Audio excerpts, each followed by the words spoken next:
The Skeleton Coast is the chilling name for Namibia's Atlantic shoreline. The navigational guides recommend staying at least 6 miles offshore here to avoid the shifting sandbanks. But after sailing past a stunning backdrop of desert dunes, we found a remote, isolated anchorage to get ashore and go skeleton hunting.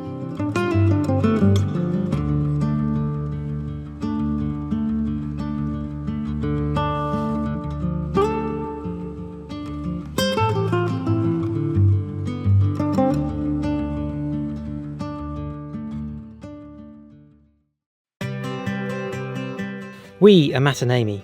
We have spent the last 6 years sailing our 37-foot sailboat Florence around the world. In that time we have crossed 3 oceans. Over 36,000 miles have passed under our keel, and we are now closing in on our goal, to complete our circumnavigation. Before us lies the Atlantic Ocean, which we will now cross twice in order to reach the shores of England once more.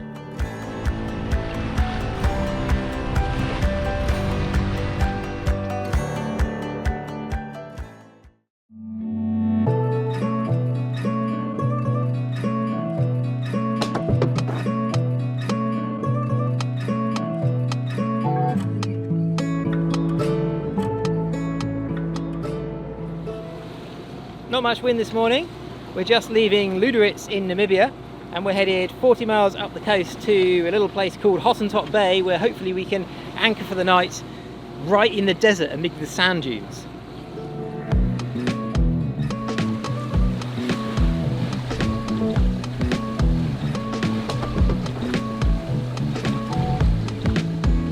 Landing on the beach at Hottentot Bay can be impossible in a big swell. So we've been carefully watching the wave forecast as well as the wind forecast. It looks like we have a small window of opportunity. The waves are forecast to decrease in size over the next 24 hours, and whilst there is good wind for sailing today, tomorrow it should be very calm. Hopefully that will be ideal conditions for landing on the beach, but we won't know until we get there.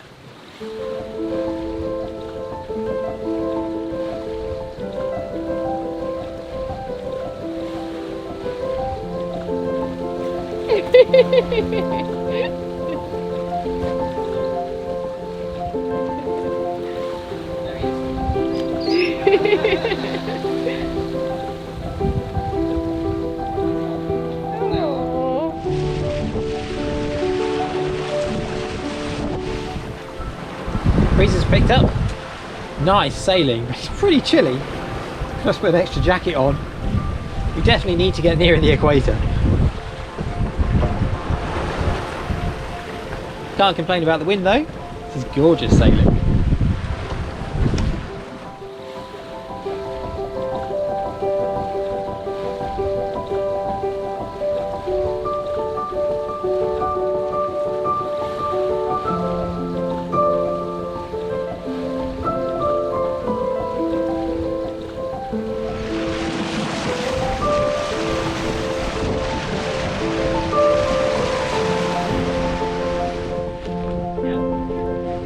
As the wind increased, we decided to put a couple of reefs in the mainsail, as we were on target to get to Hottentot Bay well before sunset, so didn't need to push it.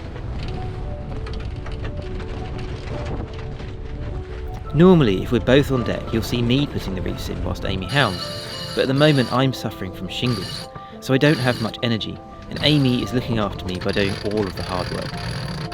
Both Amy and I are equally capable of sailing Florence on our own, which we feel is important in case either of us is ill or falls over the side. It also means that we can safely make the most of this weather window to get to Hottentot, even though I'm far from 100%.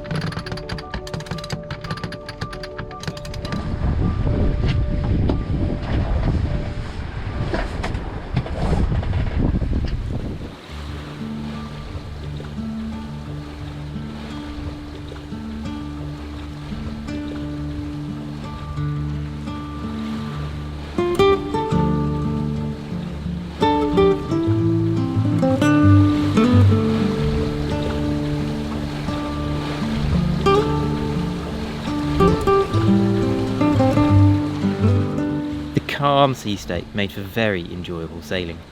It's rare that we go for just a day sail on Florence. Usually it's big distances, with the associated sleep deprivation, meaning that we're alone on deck with the other person asleep below for most of the day.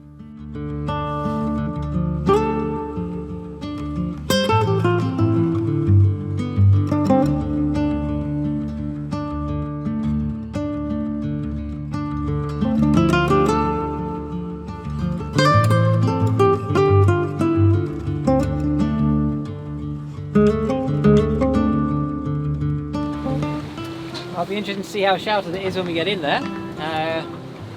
It looks amazing with the sand dunes behind it.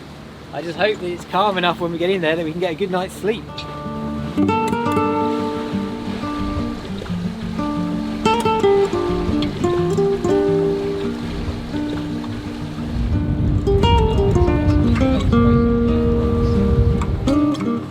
The charts for here are not very good at all. There's not very many depth soundings. So we're just going in slowly, so we've reefed down so that we're going in much slower and just keeping a real close eye on the depth gauge. Just coming into the bay, and we've had a really good sail to get here. We arrived in plenty of time to anchor before dark, and it looks like inside the bay or just tucked behind the headland, the water might just be flat enough and calm enough for us to get a good night's sleep and then hopefully go and explore in the dunes tomorrow.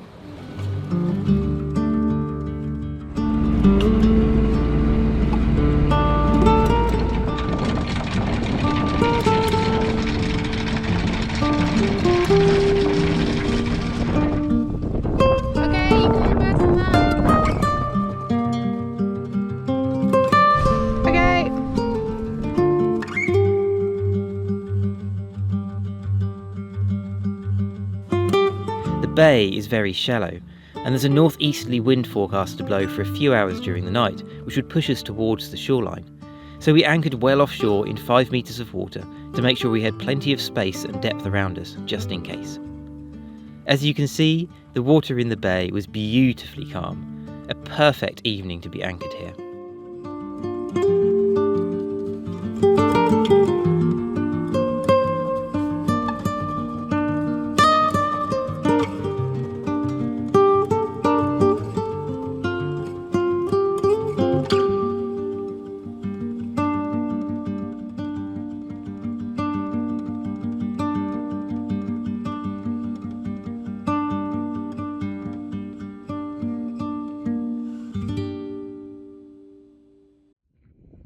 The next day we assembled the dinghy and headed in to explore.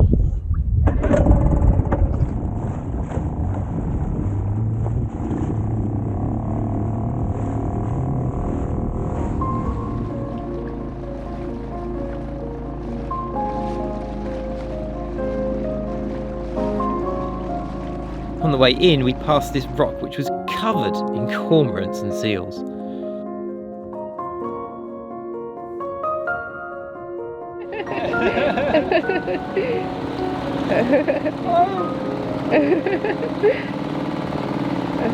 This little island's got loads of seals and even penguins on it and cormorants, and all these seals have just come to have a look at us and they're so inquisitive.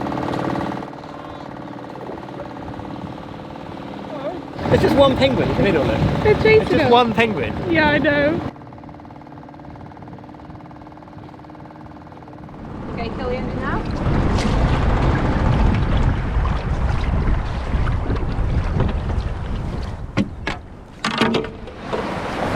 Ooh, chilly.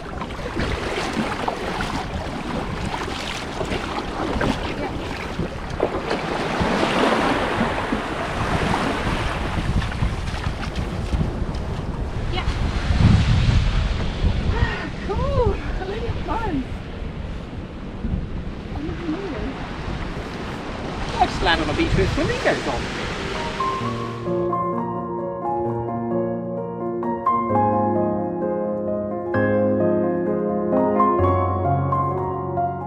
One thing we were definitely not expecting to see on the beach here was flamingos, but they are beautiful against the backdrop of the desert dunes.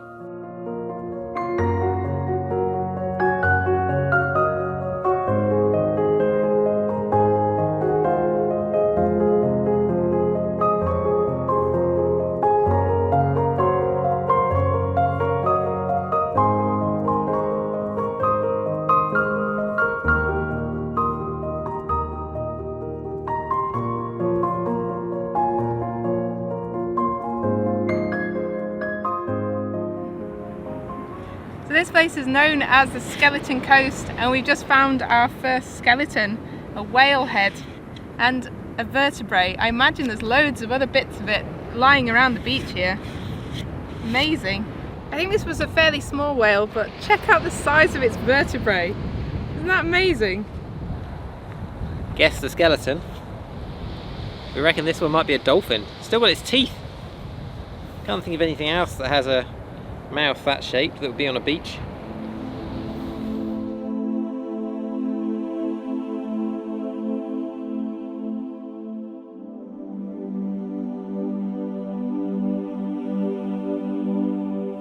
Check out the size of this skeleton. This is the biggest one that we've found so far.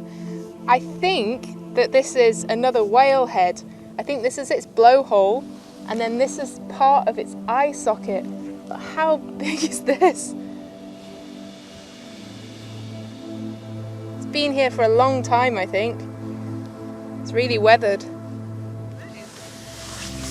It's part of the same head skeleton.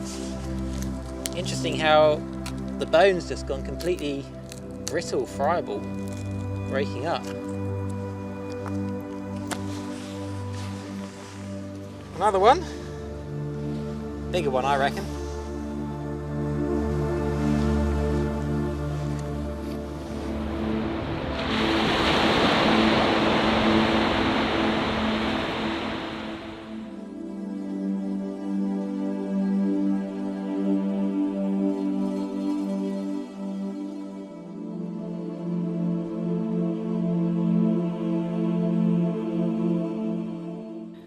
This is a stunning place to bring Florence. Over 6 years we have sailed her to many different environments around the world, but none have been like this.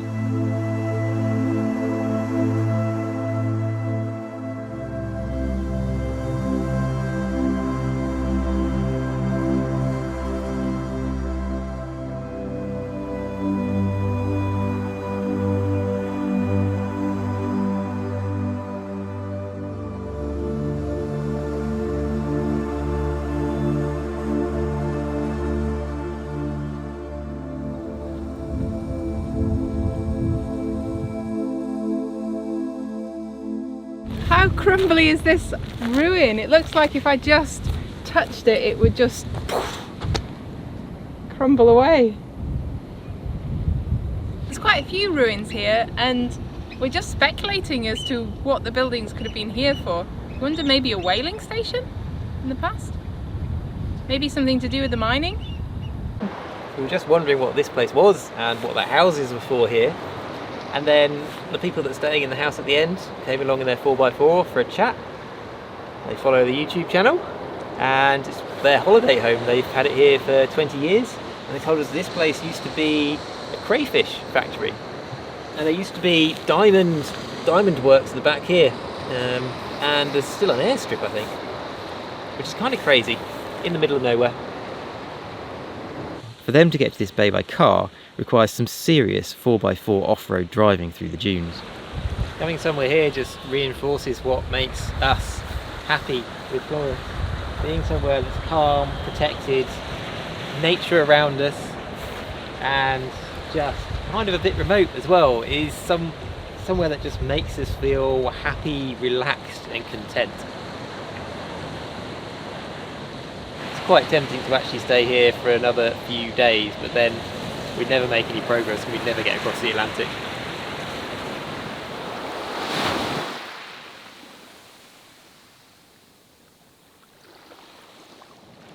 It's not just animal skeletons and fish and whale skeletons here, but also ship skeletons. It's called the Skeleton Coast for a reason. But this one apparently is over 100 years old, and although it's got some rusty iron bolts that look to hold some of it together, a lot of it looks to have been held together by wooden pegs, and you can still see the holes in some of the wooden pegs sticking out. The timbers are massive, but the whole thing's been swallowed up by the sand. Such a beautifully calm day here, and that's because the wind is coming over these dunes, and these dunes are protecting the bay. But you can imagine how rough it could be if you had a storm coming from the opposite direction, because there's absolutely no protection. in that way, and that's obviously what's happened to this ship. Is it's just got stuck in this bay and a northerly storm has blown it onto the shore, which is why we've been really careful to choose our weather window coming up this coast, and why we're keeping a really close eye on the weather to make sure that there's no northerly winds coming in the next few days.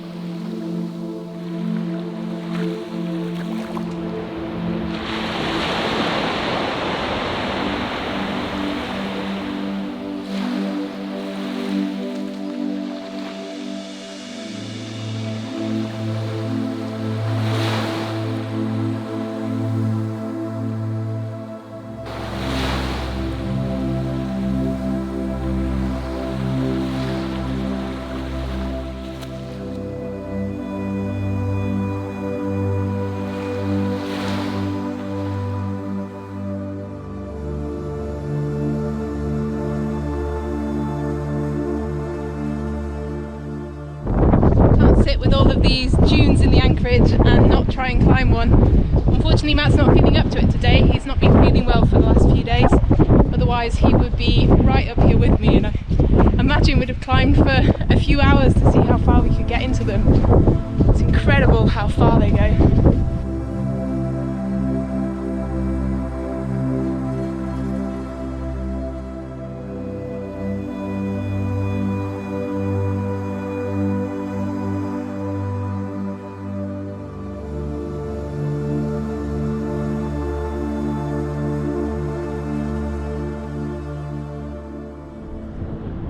The views up here are absolutely incredible. The dunes just go on forever.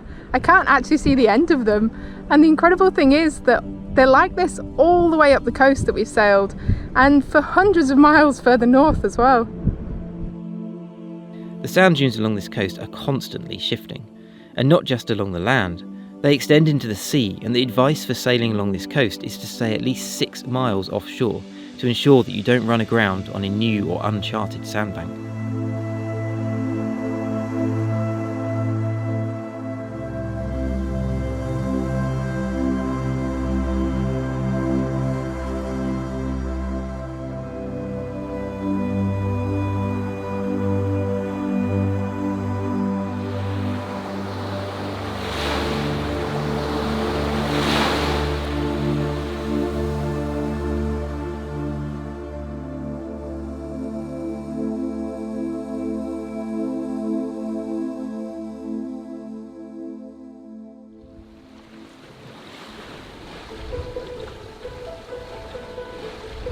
Next time we sail on up the Skeleton Coast and find ourselves sailing blind in dense fog on our way to Walvis Bay. Don't forget to subscribe to catch the next episode. We release a video every 2 weeks. If you'd like to find out more about behind the scenes on Florence, track our progress across the oceans in real time, find out where we are right now, or ask us pretty much anything, then please head over to our Patreon site and join the crew. We'd like to thank everyone who supports us to make these videos possible, and a special thank you to our star patrons.